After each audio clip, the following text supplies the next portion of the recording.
Okay. Good morning, everyone. As Lei just mentioned, my name is Dan, and I'm from the Department of Earth and Environment at Boston University. Today, I would like to talk about temperature persistence in context of urban-rural difference. So, what I call persistent urban heat. First of all, I would like to acknowledge that the simulations that you will be seeing were done by my postdoc, Linying one, and then I would also like to acknowledge my collaborators, Linying, who is sitting there, and the team from University College London. Also funding support from the IM3 project funded by DOE. Um,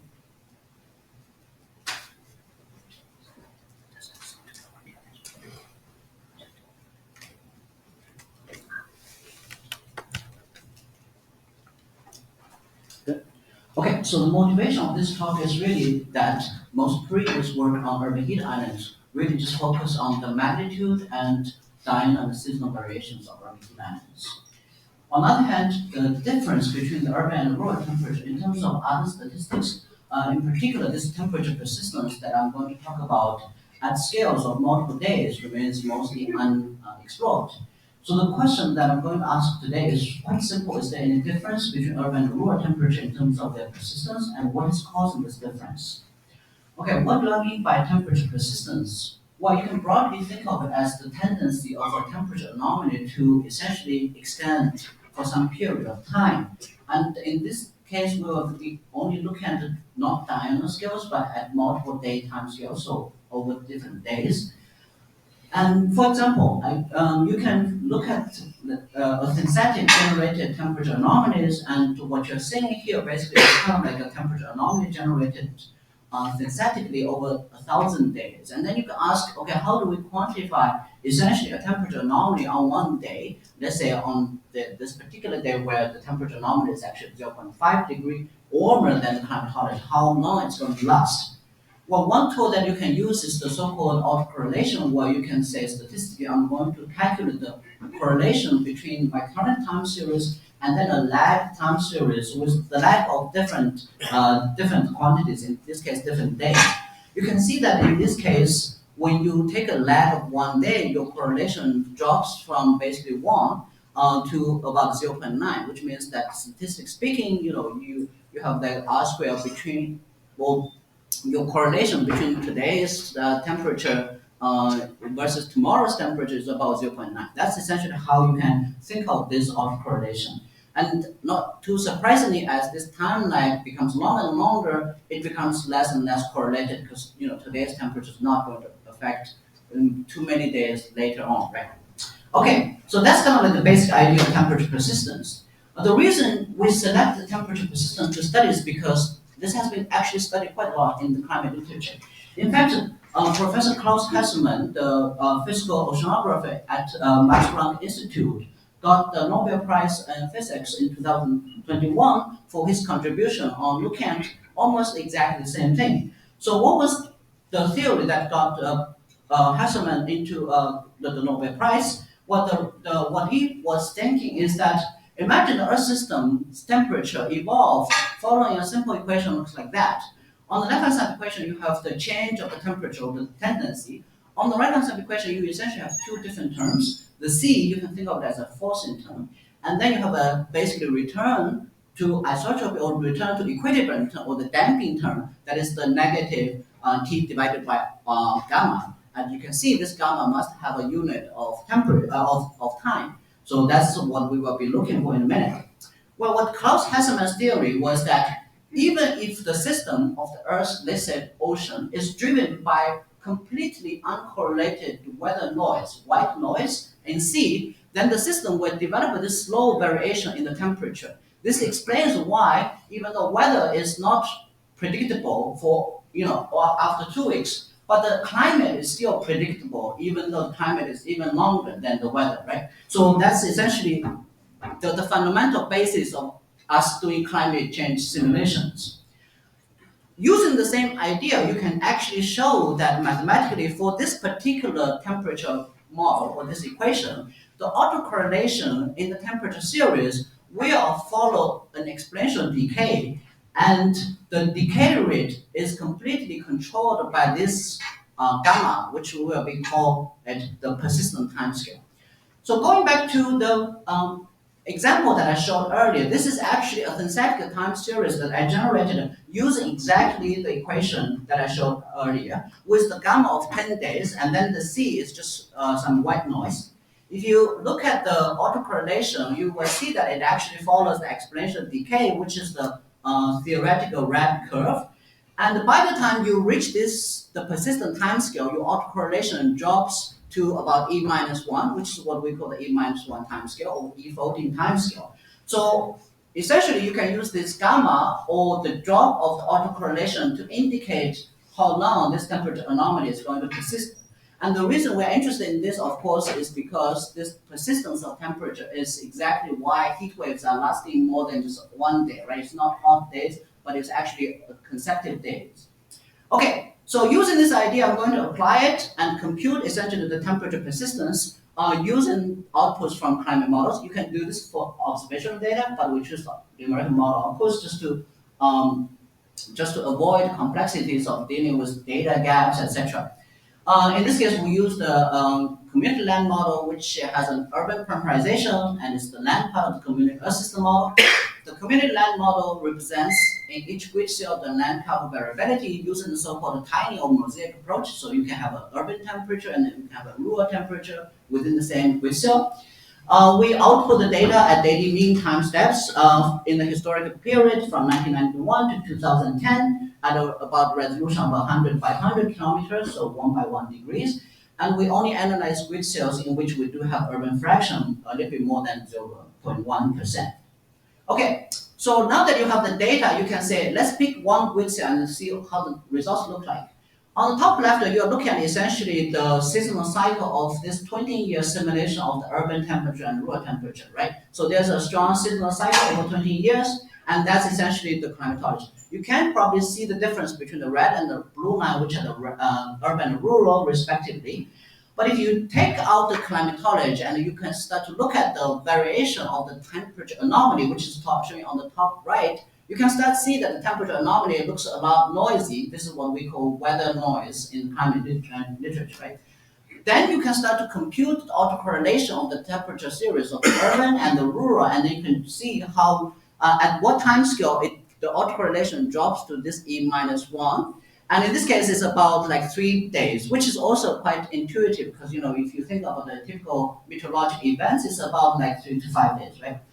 So you can do this for every single grid cell on Earth if you have the urban and rural temperatures, and then you can see the PDF of kind of like the distribution of the inferred urban rural persistent time scale. Again, you can see that most of the results are giving between about 2 to 6 days, and that's consistent with our perception of the meteorological events lengths. Okay, now comes to the key punching point. That is, we're interested in the urban-rural difference of persistent timescale. Is there any difference between the two? And how do we quantify the difference? I'm going to quantify the difference not using the urban-rural difference, but rather to use the urban-rural difference normalized by the rural persistent timescale to make this a little bit non-dimensional. And you can see some color here, and these are over 20-year results. And the blank areas are grid cells either in the ocean or over the land, but without that much of the urban fraction, so we did not analyze those. And the places with like the dots on top of them are the grid cells in which the urban rural difference of the temperature persistent time scale is significant. So I'm going to ask you to really focus on those areas.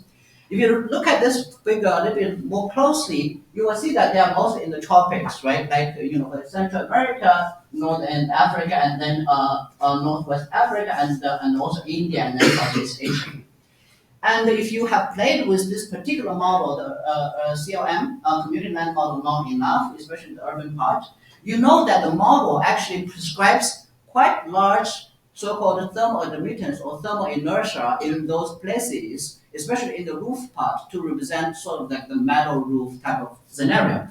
So you can sort of compute or you can plot what I showed earlier on the y-axis, that's the fractional change of the urban rural difference of the persistent timescale. as a function of this thermal inertia or the thermal admittance, you can find that for both the near surface air temperature or the 2-meter temperature if you want, and the surface temperature, which is inferred from radiation, you will see that both urban-rural temperature persistence difference becomes stronger and stronger as you put in more and more thermal inertia into the cities, which is quite physically intuitive because what is thermal inertia? Thermal inertia is essentially, in simple words, the capacity of materials to remember its thermal past, right? So the stronger thermal inertia it has, the stronger the thermal signal can propagate or can keep its momentum in terms of going on. So that's actually quite physically intuitive and nice, but it's not very satisfying. For one thing, the x-axis is not even dimensionless, it's dimensional, so it cannot be universal by definition. Second, these results are all coming from numerical models. So what if you want to go beyond the COM? What if you want to come up with something a bit more universal? So that's what we are going to do in this slide. Well, following Claus-Hessman theory, we could actually reformulate the surface energy balance equation with some changes in a very simple way, at exactly like Claus-Hessman's equation. But in this case, you can actually analytically show that the gamma or the persistent timescale is really related to two things and is actually dimensionally consistent. It's related to this gamma f, which is the Forcing timescale that is supposed to be the same for both urban and rural areas as long as they're in the same ratio. And then it's related to this non-dimensional parameter omega that quantifies the relative importance of the surface in holding the thermal signal, that is the thermal inertia, and dissipating the thermal signal that is coming from either sensible heating or latent heating or radiative heating. So you can see that for a given forcing timescale, as the thermal inertia increase, your persistence timescale also increase until you reach a limit that is basically the forcing timescale. So what it tells you that is as the omega increase, your gamma will increase, sort of explaining the previous figure, but the increase will not be indefinite, right? So it will be limited. You can even further show that at small fractional change of omega, the change of the persistence timescale will change almost linearly, while this increasing trend will be stronger in the tropics, in places that are wet with or smaller omega. And then you can do a little bit more sensitivity experiments with COM or other numerical models, and you indeed find this trend. So at the smaller the change of fractional change of the omega, the temperature persistence change is almost linear, not exactly, but the increasing trend is stronger in places that are wet, like in the tropics, than in the subtropics, and the persistent timescale increase will not go to infinity and is constrained, so it will automatically plateaus. All of these features are explained essentially by this simple surface energy balance model theory, combined, of course, based on Claus-Hessman theory. With that, I'll stop. And with the answer to the question, yes, there is a signal. In the numerical model of the COM, it seems to be coming mostly from the thermal inertia. But the theory that you can build from the surface energy balance together with Claus-Hessman thinking will show you that this particular omega parameter that is not only thermal inertia, but is a dimensionless parameter, controls much of the story. With that, I'll stop and happy to take any questions from you.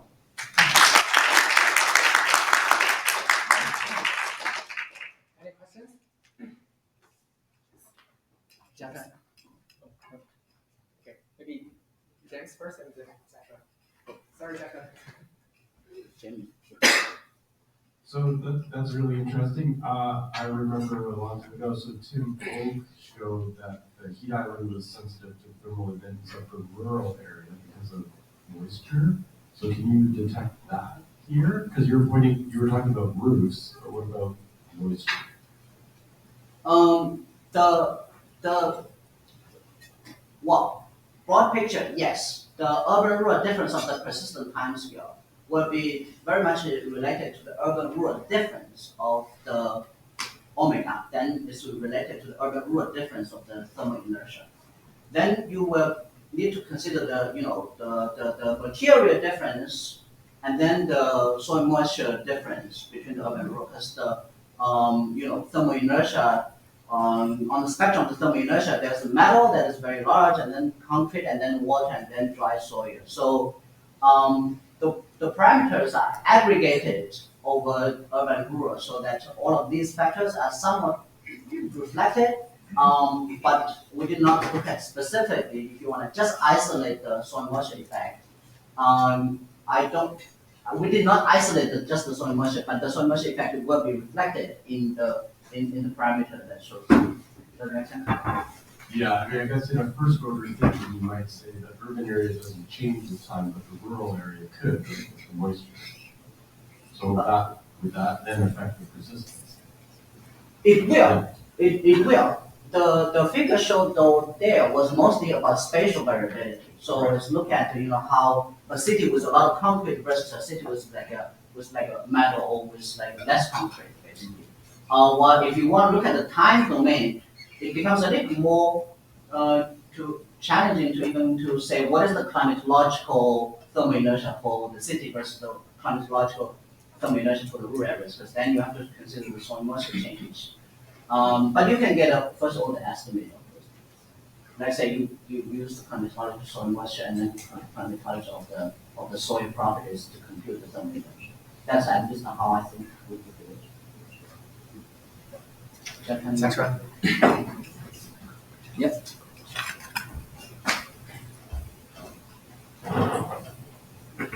I'm just thinking about the talk you gave yesterday about like you talking about when you put the opportunity in that one, and also kind of like a long term. If you think about urban, I think it's always there. It's also a long term kind of energy supply to this. But your results show that the seasonal ratio is actually mostly determined by the exchange between the surface, air, and the overlying atmosphere. Yep. Right? And in this case, and you also showed that the heat conducted to the thermal inertia. Yeah. In that study was more or less consistent throughout the long-term cycle. So does that somehow agree with the results here that your persistency of the urban heat is actually not really change much with the seasonal variation? Scale. Okay, so they are still consist. The two talks that I gave are consistent. That the relative importance of the mechanisms dissipating the heat versus the mechanisms of holding the heat is the relative ratio that makes the big deal. In the in this case, the at a climatological scale, you will have to look at them, in a racial perspective. For the anthropogenic heat flux, because the canyon air does not have any heat capacity, so there's no way to hold the heat. While for surfaces, because you do have the heat capacity, then you will be holding the heat. And then of course you can ask, in certain places the way to the capability of the surface to hold heat is stronger than in other places. That's why in those places that you can hold the heat more so than the other places will give you a stronger persistence and likely will give you longer heat waves. Very short question. How do you have factored the effect of especially special correlation as part of the formula? We did not factor the spatial correlation because in each grid cell you only have one urban temperature and one rural temperature. There's no many urban temperatures, then we aggregate in a spatial way to formulate an urban temperature. By design of the numerical model, we've already kind of avoid that particular question. But when you analyze the observational data, you probably have to deal with the spatial correlation. Thank you. Thank you, Dan. So for the time's sake, we might have to keep the schedule, but please feel free to come to our speakers afterwards to further communicate. So our next